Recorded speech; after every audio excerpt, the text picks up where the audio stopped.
Hi, and welcome to this tutorial on organizing your Moodle page part 3.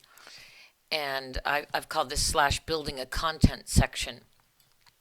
So here we're going to transition from just simply putting labels in and inventing a structure for the Moodle page, and now actually adding materials to it. Again, reinforcing consistency when possible. So, you probably remember that I had come up with a little plan for my page, and my plan was to have the sections named by week. And then I wanted to put some instructions in for the students to read right on the Moodle page. And then I wanted to add these resources for students. Lecture slides, so this is a PowerPoint presentation. I want to create a discussion board. I want to add a quiz, and I want to add an assignment Dropbox. So I'm going to start by adding the lecture slides to the page. So I'll just minimize this. So I've checked to make sure editing is on. If it wasn't on, we wouldn't see all these links over here on the right.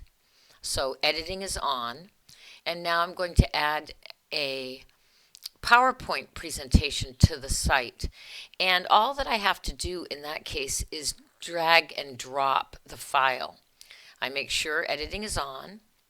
I'm going to browse to the file, so I'm looking on my desktop. I created some resources, and here's a file that is just a sample PowerPoint file. Now, right now, when I look at this file, it's not named something that's particularly helpful for students. So I'm going to go ahead and right-click on it and choose to rename it. And I'm going to just call this is just an example, but I'm going to call it Chapter 1. And I'm going to just do Chapter _1 lecture slides. I'm doing that because I want to establish a protocol, and that means that from now on I'll name all my files in a similar way. Chapter 2 lecture slides, Chapter 3 lecture slides. I also think it's a more informative name that students will understand. So once I've renamed it, I hit the Enter key and it saves. So now I'm just going to, what I want to do is to put my file here on the Moodle page right underneath this assignment. So what I've done is I've got this folder open, and I'm going to click on the PowerPoint and hold it. So I'm clicking and holding down my mouse, and I'm just dragging up, and you can see that in the background you can see a green button with a plus sign has appeared that says Add Files. So I'm just going to let go, and there is my lecture slides right there on the page. Notice that what I'm doing as I'm building this block of content is I'm following the same order that I told the students I wanted them to follow in the instructions. So it says read chapters 1 and 4 before viewing the lecture slides. Then I have the lecture slides. Then answer the review questions and upload your answers. Respond to the discussion prompt, and take the quiz. So I can already see from this I made a mistake in that I didn't add in view the lecture slides. So I'm going to go over here to edit settings, and then I'm going to, I'm going to add this.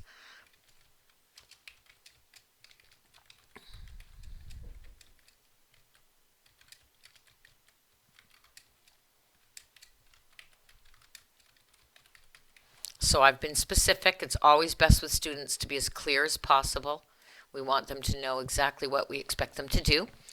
Okay, so now the students will read the chapter beforehand, then they get to this that says view Chapter 1 and Chapter 4 lecture slides. Now I'm going to add the Dropbox for them to be able to submit their answers to the review questions. So I'm going to go over here and to add an activity or resource. And there are two options for creating a Dropbox. One is a Turnitin Dropbox, and that allows for you to give pretty extensive feedback to a student and to check their work for plagiarism. I'm going to start, however, with this Dropbox. Since it's just for review questions, I'm going to just add a regular Dropbox for the assignment. So I'm going to click over here on Add an Activity or Resource, and you'll see right here it says Assignment. So I'll click that, then I'll hit Add, and now I'm asked to name the assignment. So I'm going to call it Chapter 1 and Chapter 4 Review Questions. So I'm trying again to just build consistency. I don't need to add any supporting files. This is a Dropbox that's going to allow me to collect student work. And in another tutorial, you'll be able to see how to go on, view, and grade that student work. This is just how to set up the Dropbox to collect the work. Now I'm scrolling down, and it says Allow Submissions From, and usually it defaults to the very date you're working, and then it usually sets up a due date that's a week away. So you can make decisions about when you want that to be just by clicking on any of the drop-down menu aspects. You can set up the time. Remember, it's military time, so if you want it to end at 11:59 p.m., you can do that. Cutoff date is the date that the Dropbox will no longer accept assignments from students. Remind me to grade by is when Moodle gives you a little reminder that you need to grade the assignments. I disable that because I don't feel like I need it. And I often disable cutoff date until a certain point in the semester when I don't want any more submissions. Submission types, I'm going to choose file submissions because the students are going to be opening up their file. They're going to be uploading a file that answers questions in their book. And then I'm just going to scroll down, and I'm going to put Save and Return to Course. Okay. And now you can see, here I am in my first content section, my first module. And here's the assignment. Here's my Chapter 1 lecture slides. That's in the same order, Chapter 1 and Chapter 4 lecture slides, so I can add more lecture slides. And then answer the review questions. So here's Chapter 1 and 4 review questions. And actually, I can click on this and rename it, and I might call it Dropbox.